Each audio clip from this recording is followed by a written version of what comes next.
Boa tarde. Hoje é dia 30 de agosto e eu estou aqui conversando com o professor Marminho.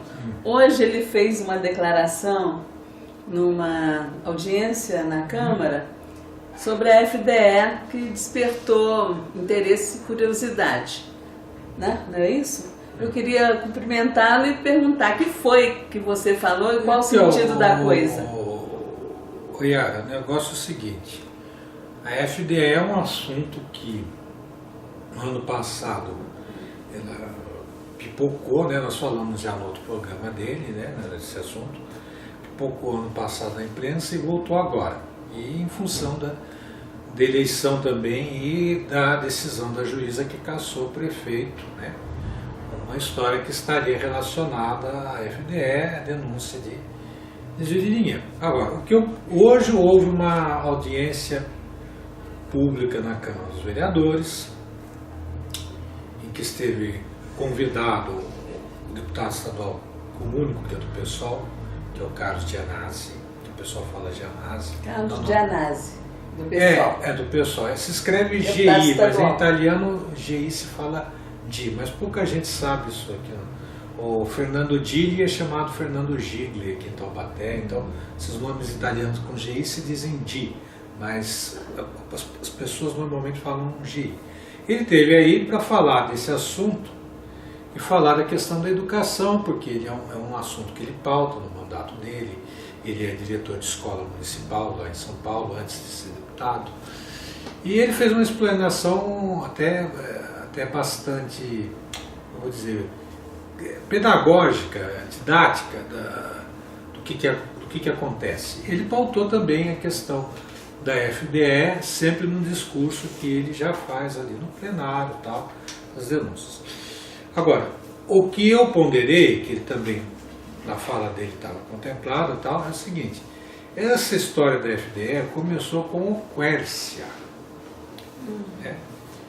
E o Quércia, a gente sabe o que foi o governo do Quércia. O governo do Quércia é um dos governos mais problemáticos que a gente teve. Não é que depois melhorou, não, é que o que está menos pior, não é? Não estou querendo entrar nesses detalhes, mas foi um dos governos mais problemáticos que a gente teve, sim. E ele deixou de herança essa FDE, que é a fundação... A FDE, então, foi criada pelo Quércia quando ele era deputado governador do Estado, que é a Fundação de Desenvolvimento da Educação, para comprar materiais e encomendar serviços para a Secretaria da Educação. E de lá para cá, só teve denúncias dessa FDE. Não adiantava mudar... Desde que ela nasceu, desde ela é uma crise desde que nasceu. Não tentava mudar o governador, não tentava mudar muito o presidente, sempre é o mesmo problema. Ora, o que eu ponderei hoje é o seguinte: é óbvio que do jeito que ela foi concebida, ela vai ser berço ou de escândalos ou de denúncias. Por quê? É o jeito que se faz no Brasil. O Brasil inventa ministério, por exemplo, vamos dizer, Ministério dos Computadores, tá? Aí tem o Ministério dos Computadores, depois dentro do Ministério dos Computadores tem a Secretaria Nacional de Computadores. Daí dentro da Secretaria eles fazem o Departamento Nacional de Computadores. Dentro do departamento eles fazem a Divisão Nacional de Computadores. Daí colocam uma estatal, Empresa Brasileira de Computadores, e o que essa empresa daí vai fazer? Vai terceirizar uma privada. E a que for contratada em alguma licitação, subcontrata outras que perderam a licitação. Olha, esse esquema já naturalmente é um esquema para perder dinheiro. É o dinheiro público que vai ser desperdiçado nisso. Em cada da hierarquia... Você vai perder dinheiro, porque vai ser cabide de emprego, mais despesa de escritório, mais demora nas ações, tudo isso. Burocracia, tudo isso. E vai ser uma estrutura que não vai servir às vezes para nada, porque quem vai fazer supostamente deveria fazer o grosso, ou vai ganhar para fazer o grosso serviço, vai ser uma privada, uma empresa privada. Então, é a mesma coisa, Secretaria Estadual da Educação. Ela já é a Secretaria de Desenvolvimento da Educação. Não precisa ter uma fundação de desenvolvimento da educação. Talvez, se não houvesse uma Secretaria Estadual da Educação, aí sim a gente poderia ter uma fundação que fizesse esse papel. Lá em Salvador, Bahia, não tem Secretaria da Cultura, mas tem uma fundação do município, né? Essa... Aqui perto de nós, São José dos Campos, não tem uma Secretaria da Cultura, mas tem a Fundação Cassiano Ricardo, Cassiano Ricardo, que é da Secretaria Cultura. da Cultura. E lá em Salvador, Gregório de Matos, se eu não estou errando o nome. Então, quando você tem uma fundação, você não precisa ter uma secretaria. Uma ou outra. Ou uma ou outra, entendeu? Então, quando você faz uma estrutura dessa para duplicar, é óbvio que vai favorecer todo tipo de desvio, todo tipo de incoerência, todo tipo de má administração. E daí, é claro, comenta-se o perfil dos presidentes no tempo do Serra. Comenta-se agora o perfil dos presidentes no tempo do Alckmin, né? Eu digo, se colocarem um santo, nós vamos ter problema do mesmo jeito. Porque a coisa já foi estruturada para você perder dinheiro mesmo e para surgirem essas coisas, tá? Não seria o caso de a secretaria cuidar da parte dos alunos e a FDE cuidar da logística, não é isso que foi não, veja bem, para você fazer licitação, não precisa ter uma fundação. A secretaria pode fazer as licitações. Sim. Ela só precisa de ter o pessoal técnico capacitado, que tem que ser um pessoal concursado. E daí a volta é, por que tem que haver concursados na administração pública? Para ter uma administração pública profissionalizada. E não só pessoas de indicação política, porque a indicação política não é necessariamente baseada no critério profissional. Né?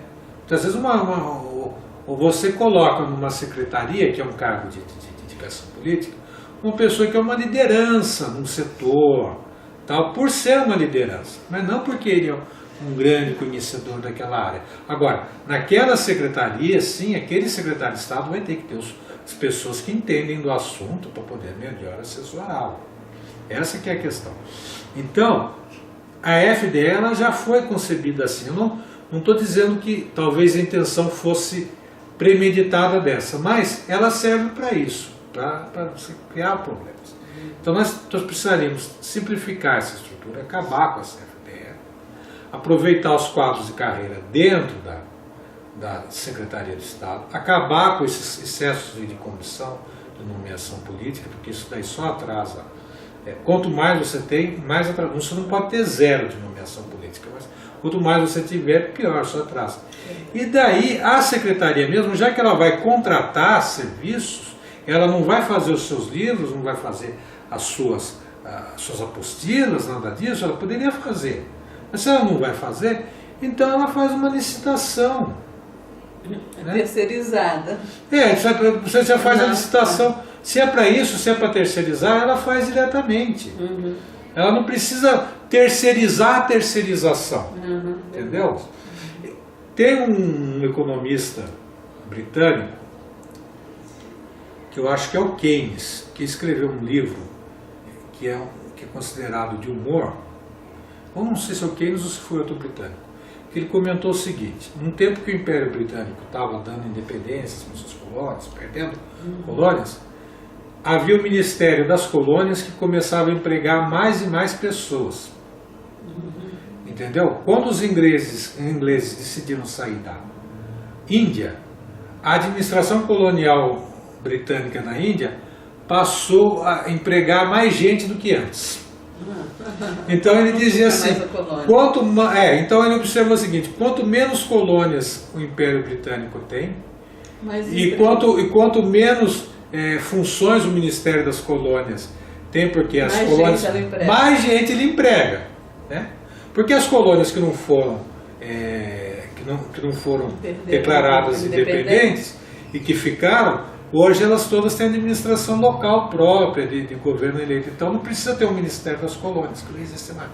Mas eles fizeram isso, cada vez mais ia tendo menos colônias e mais funcionário. Quer dizer, isso não é para ver que não é uma exclusividade do Brasil. Mas você vê que é uma coisa errada, é uma maneira. A administração pública ela tem que ser simples. Se você tiver só uma Secretaria Estadual da Educação, já vai ser bastante trabalho para a Assembleia Legislativa, para o Ministério Público, para o Tribunal de Contas, fiscalizarem.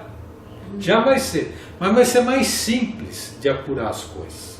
Senão você fica com uma coisa assim, tem uma coisa errada, quem que é o responsável? É o presidente da fundação? É o secretário? É o subsecretário? É o bedel? Entende? Então é isso que tem que fazer. Agora, com relação aos processos na justiça, eles vão rolar, né? Mas você não pode, por mais necessário que seja, punir, averiguar primeiro o que aconteceu, constatar o que é verdade, e se for verdade a denúncia, punir quem é culpado, mas você não pode depender disso para tomar as outras medidas que vão sanear a máquina pública. Por exemplo, a gente não poderia ficar na dependência de abrir uma CPI para apurar quem é que deu o golpe de 64 para depois redemocratizar o país. Houve tentativa, sim, de fazer um tribunal de Nuremberg no Brasil, de levar esses torturadores e outros para a justiça. Não se conseguiu isso por causa da lei da anistia. Mas, independentemente disso, foi negociada a transição para a volta dos civis ao poder. Então é isso, quer dizer, você não pode esperar, ficar na expectativa, vamos ver primeiro o que os juízes vão decidir e depois nós vamos tomar as outras providências. Não, tomem já as outras providências para o problema não se repetir. Então, o que você disse hoje que gerou essa polêmica Não gerei polêmica. Não, é que eu já tenho visto outras pessoas comentando. É que a FDE precisa ser extinta para que a Secretaria tome conta. É extinta, passar as funções dela diretamente para a Secretaria. Isso, inclusive, vem a calhar com um momento de crise que os países estão passando, com a falta de dinheiro, com a necessidade de desburocratização, com a simplicidade, com a humildade lá pregada pelo Papa Francisco. Por tudo isso o mundo está virando, se simplificando e ficando mais enxuto. É verdade, não é isso? É exatamente isso mesmo. Os jornais não tem mais aquele organograma que tinha antigamente. Editor-chefe, editor de não sei o que, Não, está tudo muito enxuto. Está cada vez ficando mais enxuto. Por quê? Porque é isso mesmo, né? E falar em jornais, dizer aqui, olha, gente, não foi só na Câmara que teve bastante discussão hoje, teve um bate-boca lá, mas que agora não dá para comentar. Não só vários, né? Que eu começar que o vereador Biriri não queria que aquela audiência acontecesse, mas isso aí a gente pode outro dia falar. A audiência da FDE? Essa audiência de hoje eu não queria que acontece, o vereador Biriri. Ele justificou? Eu não peguei no começo, eu acho que depois ele pode falar, apresentar os argumentos dele de uma maneira assim que ele se sentia mais à vontade para dizer que eu não vi, eu fiquei sabendo depois. Mas aqui tem as notícias do Diário Taubaté, que tem comuns, que denuncia a manobra para a terceirização total da saúde, né? De novo o que nós estamos falando. Seria mais simples, né? Se também, quer dizer, se for para ter um órgão para terceirizar, as próprias secretarias podem terceirizar, fazer a terceirização. Mas seria mais simples se a própria estrutura das secretarias de Estado, todas as secretarias municipais, fizessem o que é da competência delas fazerem. Hoje a Secretaria Municipal da Saúde faz o que supostamente faz o que é competência dela, porque ela que mantém os planos, os médicos. Então a Rede Municipal de Saúde hoje é uma estrutura da Secretaria de Saúde. Correto isso? O que o Edson Gatinho, está dizendo aqui é que estaria havendo uma manobra para uma empresa assumir a Rede Municipal de Saúde, né? É mais complicação desnecessária, né? E aqui embaixo tem uma liminar que está suspendendo pregão de atos oficiais. Verdade. Entende? Saiu hoje a sessão. Essas são as notícias de hoje. E ontem, uma notícia importante para quem está preocupado com o meio ambiente. grande queimada às margens da rodovia Oswaldo Cruz. Esse tempo está seco, hoje eu estou com garganta melhor para falar. Sofre, né, com o tempo seco. Eu não estava conseguindo falar essas semanas, eu fiquei de cama. Mas já que estamos falando de doença de inverno, eu quero te perguntar uma cosita massa. O quê? Assim, essa polemização, hoje eu estou com mania de polêmica, né? Que virou a contratação de médicos estrangeiros. Ah, de Cuba para cá. De Cuba principalmente, mas olha, tem portugueses, eu tem outros médicos. eu vou dizer o seguinte, em primeiro lugar, se for querer contratar médico cubano para resolver o problema da saúde pública no Brasil, nós vamos despir um santo para não vestir outro. Porque Cuba tem 14 milhões de habitantes e o número de médicos que eles têm é suficiente para eles, né? Daria para talvez atender a grande São Paulo, né? Mas não dá para atender o Brasil inteiro. Então, não, mas o Brasil inteiro, o Brasil está contratando um certo número. É um certo número, é um número bastante pequeno. É bastante pequeno. Então, esse aspecto profissional da categoria dos médicos, os conselhos regionais de medicina e sindicatos de médicos, eles estão no direito deles de questionar e defesa reivindicar. Do mercado, né? Defesa da categoria deles. Eles estão preocupados, que eu acho justo, para saber em que condições que esses médicos vão ser contratados ou não. Olha, eu achava mais interessante as pessoas estudarem a solução dos cubanos deram, as soluções que os cubanos usaram lá em Cuba para melhorar o sistema nacional de saúde deles, criar, isso é um negócio que funciona mesmo, que é uma coisa que funciona.